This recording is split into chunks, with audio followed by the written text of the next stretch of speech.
Bonjour à toutes et à tous et bienvenue dans l'épisode 21 de Digital Marketing for Pro, le podcast qui décrypte l'actualité du marketing digital en moins de 30 minutes.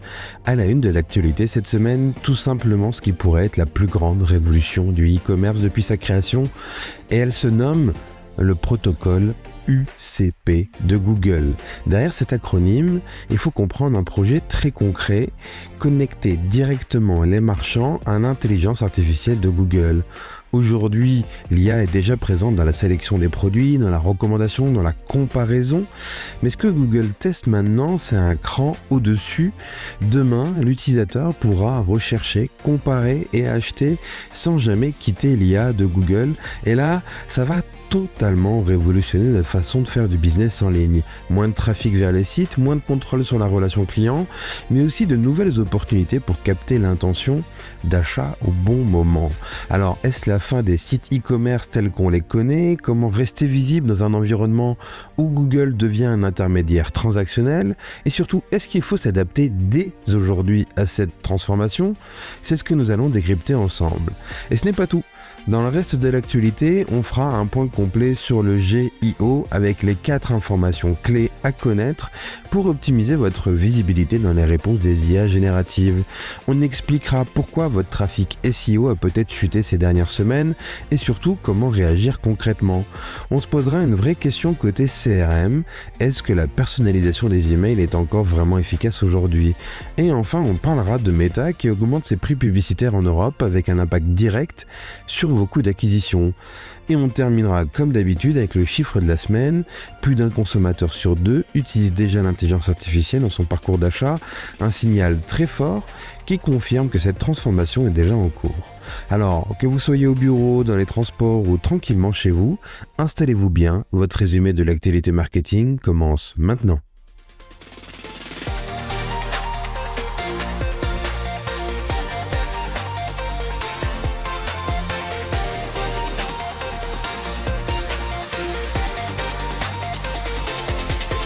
Avant d'attaquer l'actualité à la une, je voulais vous parler du dernier épisode de Focus, le format long de Digital Marketing for Pro. On s'est posé une question assez dérangeante mais essentielle. Est-ce qu'on peut encore vraiment faire confiance au ROI marketing en 2026? Parce qu'aujourd'hui, on a plus de données que jamais, des dashboards partout, des chiffres en temps réel, mais en réalité, la lecture de la performance est devenue de plus en plus floue. Entre les biais des plateformes, les problèmes d'attribution, les écarts entre vos outils, ce que vous mesurez n'est pas toujours ce qui se passe réellement dans votre business. Et c'est exactement ce qu'on a creusé avec Olivier Guillaume, CEO de Quanti, et surtout l'un des pionniers du web analytique en France. Dans cet épisode, on parle concrètement de pourquoi vos chiffres peuvent vous induire en erreur, la différence entre ROI et ROS, les limites des modèles d'attribution et surtout comment reprendre le contrôle sur votre pilotage marketing. Si vous pilotez des campagnes et si vous gérez de la performance, c'est clairement un épisode à ne pas manquer. On vous met le lien directement en commentaire de l'épisode. Allez, on attaque l'actualité à la une et cette semaine, on va parler d'un sujet qui pourrait bien redéfinir en profondeur le e-commerce tel qu'on le connaît aujourd'hui. On va parler de Google et de son protocole UCP. Mais avant de comprendre pourquoi c'est potentiellement une révolution, il faut prendre un peu de recul sur ce qui est en train de se passer côté usage. Depuis quelques mois, les comportements d'achat évoluent. De plus en plus, la recherche de produits ne commence plus sur Google, mais directement dans des intelligences artificielles conversationnelles. Les utilisateurs posent des questions, demandent des recommandations, comparent, sans passer par une page de résultats classique. Et ça, on commence déjà à le voir dans les données, avec notamment une hausse des requêtes de marque et une baisse de facto sur les mots-clés plus produits. Alors pourquoi ? Parce que toute la phase de découverte et de comparaison se fait en amont de la recherche dans Google, dans les IA, et que Google récupère une intention déjà mûre, déjà orientée. Autrement dit, avant la décision se construisait dans Google. Aujourd'hui, elle se construit en dehors, dans les LLM. Et ça, pour Google, c'est un irritant, c'est même un vrai problème stratégique, parce que si la décision se fait ailleurs, Google perd progressivement sa place dans la chaîne de valeur, et c'est exactement pour ça que ce protocole UCP est en train d'émerger. Alors ce que Google cherche à faire, ce n'est pas simplement d'améliorer Google Shopping. Pour rappel, Google Shopping, c'est aujourd'hui la partie de Google qui permet d'afficher des produits directement dans les résultats de recherche avec des visuels, des prix et des liens vers des sites marchands. C'est déjà un levier clé pour le e-commerce, mais ça reste un intermédiaire. L'utilisateur clique et quitte Google pour acheter sur le site e-commerce. Mais avec le protocole UCP, l'ambition est tout autre. C'est aller beaucoup plus loin. Concrètement, Google travaille sur un système capable de connecter directement les catalogues des marchands à son intelligence artificielle. On ne parle plus simplement d'afficher des produits, on parle de permettre à une IA de comprendre un catalogue, d'analyser les options, de recommander des produits et potentiellement de déclencher un achat sans passer par votre site. Et là, on change complètement de dimension parce que dans ce modèle, votre site n'est plus forcément le point de passage. Votre catalogue devient une source, votre marque devient une option et l'IA devient l'interface principale transactionnelle. On passe d'un web de pages à un web de données. Ce qui compte, ce n'est plus seulement votre fiche produit, votre tunnel de conversion, votre expérience utilisateur, mais la manière dont vos données sont comprises et exploitées par une intelligence artificielle. Et ça change profondément les priorités. Structuration des données, qualité des informations produits, mise à jour des stocks, clarté des descriptions. La question n'est plus est-ce que mon site convertit, mais est-ce que mon catalogue peut être utilisé par une IA. Le deuxième changement majeur, c'est la place du site e-commerce. Aujourd'hui, votre site est au cœur de votre stratégie. C'est là que vous captez l'attention, que vous racontez votre histoire, que vous proposez des parcours clients, que vous convertissez. Mais demain, une partie de cette valeur pourrait se déplacer. Si l'achat se fait directement dans Google, vous perdez du trafic, vous perdez de la navigation et surtout vous perdez une partie de la relation client. Votre site devient limite un back-office. Et ça, c'est une rupture énorme, parce que pendant des années, tout a été construit autour de l'optimisation du parcours utilisateur. Mais dans ce nouveau modèle, le parcours est piloté par l'IA. Et derrière ça, il y a un enjeu encore plus stratégique. Aujourd'hui, Google capte déjà l'intention, le trafic et une partie de la monétisation via la publicité. Mais demain, avec ce type de système, Google peut aussi capter la transaction. Et donc, capter directement de la valeur. On passe d'un modèle basé sur le clic à un modèle basé sur l'intermédiation complète. Et forcément, ça pose une question très concrète. Quelle part de votre business êtes-vous prêt à laisser à Google pour rester visible? Mais attention, ce n'est pas uniquement une menace, c'est aussi une opportunité. Parce que dans ce modèle, être recommandé par une IA, c'est capter une attention extrêmement qualifiée. Moins de volume peut-être, mais beaucoup plus de performance. Et pour les marques capables de s'adapter rapidement, il y a un vrai levier de croissance, à condition de changer de logique. Travailler ses données, structurer son catalogue, penser visibilité dans les IA, et pas seulement dans Google. Parce qu'au fond, ce que prépare Google, ce n'est pas juste une évolution du e-commerce, c'est un changement total de paradigme. On passe d'un web de navigation à un web de recommandation, d'un utilisateur qui cherche à un utilisateur qui délègue. Et dans ce contexte, la vraie question n'est plus comment générer du trafic, mais comment être choisi dans un monde où ce n'est plus l'utilisateur qui décide seul. Et justement, dans la continuité de ce qu'on vient de voir, il y a un sujet qui explose en ce moment, c'est le GEO pour Generative Engine Optimization, ce qu'il faut traduire en le référencement de votre marque dans les réponses des IA génératives. Tout le monde cherche à comprendre comment apparaître dans ces fameuses réponses, mais entre les tests, les études, les prises de parole de pseudo-experts, il y a quand même beaucoup de bruit pour peu d'informations concrètes.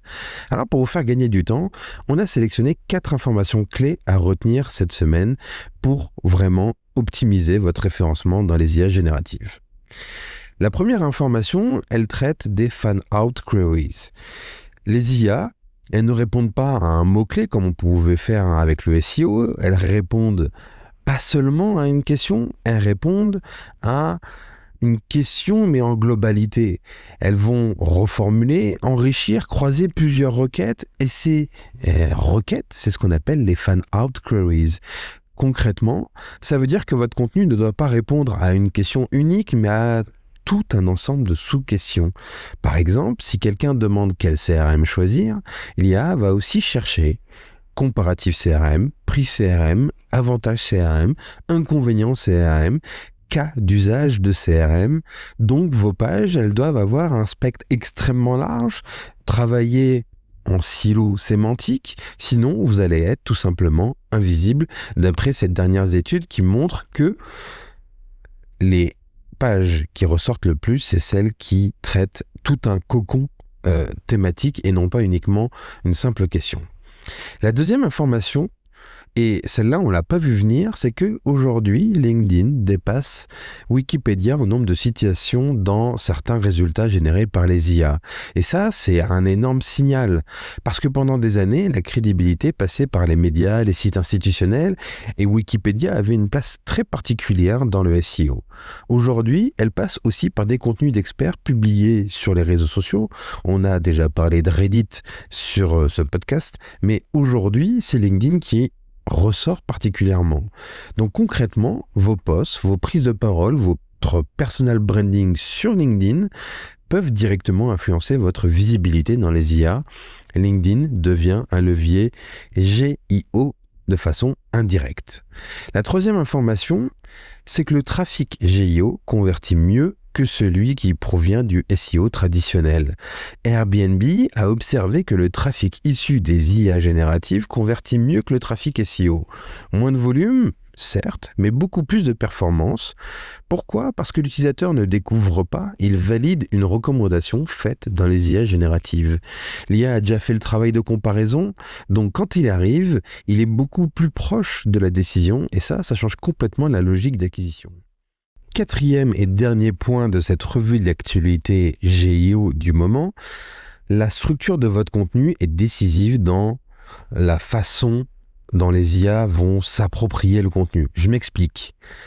Les études montrent que les IA vont majoritairement puiser dans le premier niveau de votre contenu, ce qu'on appelle le first tier, c'est-à-dire vos pages principales, vos contenus les plus visibles, vos contenus les mieux structurés. Les contenus profonds, peu accessibles ou mal organisés ont beaucoup moins de chances d'être utilisés dans les réponses des IA génératives. Donc si on résume ces 4 informations, le GIO, ce n'est pas une extension du SEO, c'est un changement de logique.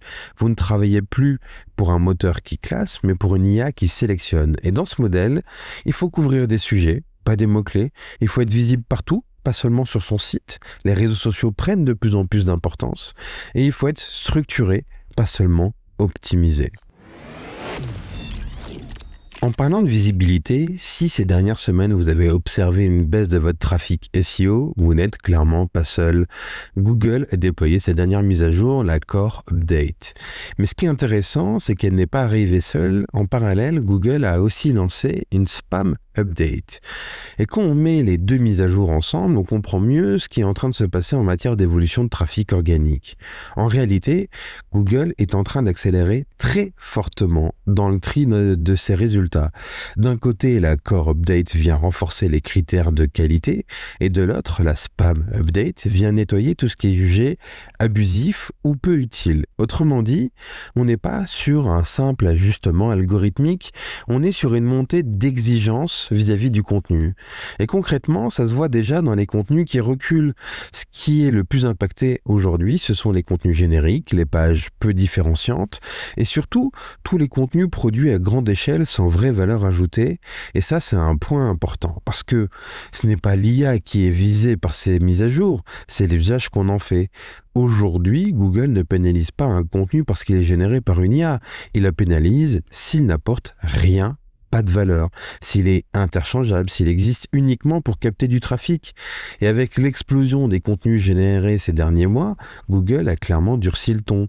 Mais ce n'est pas le seul changement. En parallèle, Google réduit aussi le besoin de cliquer dans ses résultats de recherche. Avec les AI Overviews, ces réponses générées directement dans les résultats, qui donnent une réponse immédiate à l'utilisateur. Résultat, vous pouvez garder vos positions et pourtant perdre du trafic, parce que l'utilisateur n'a tout simplement pas besoin de cliquer vers votre site, et c'est là que ça devient intéressant.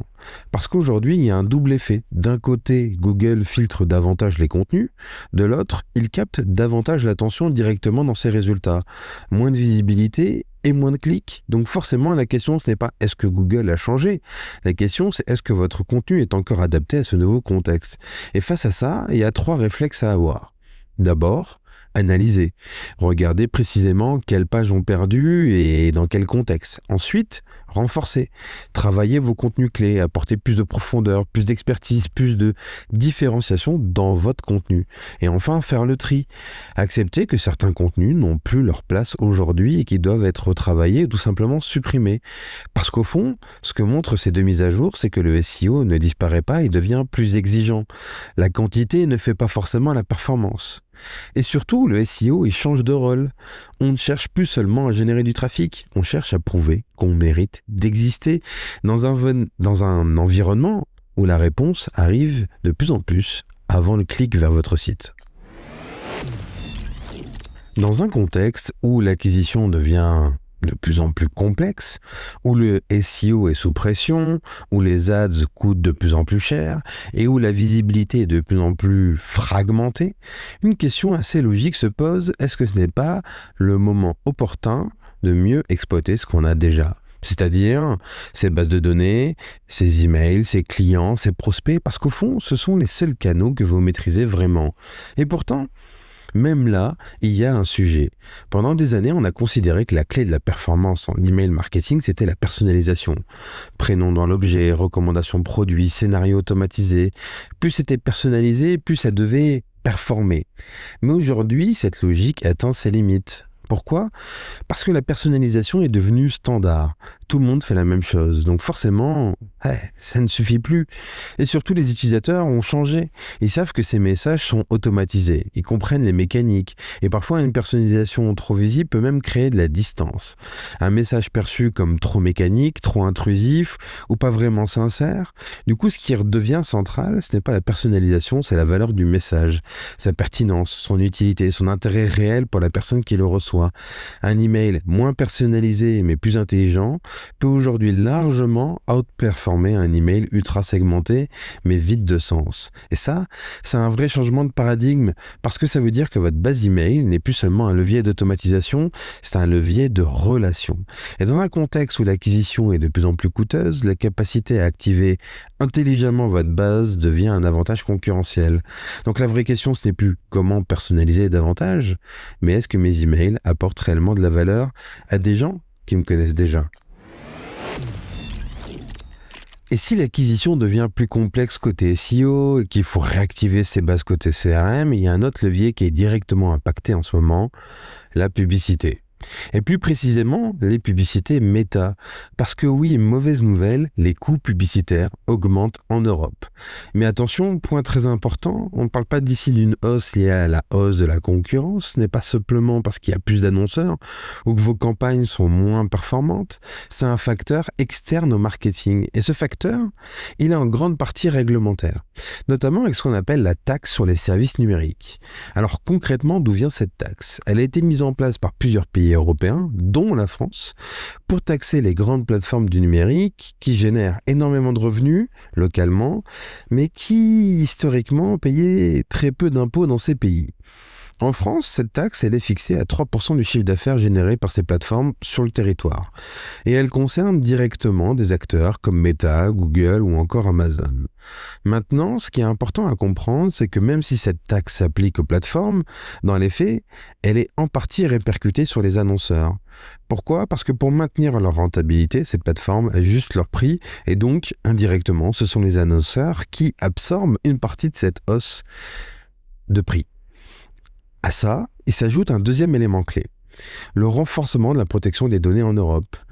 Aujourd'hui, il y a moins de tracking, moins de consentement, moins de données exploitables qu'avant. Et donc, forcément, les ciblages de ce genre de plateforme sont moins précis et les optimisations sont moins efficaces. Et donc, pour compenser cette double pression, Meta augmente ses prix.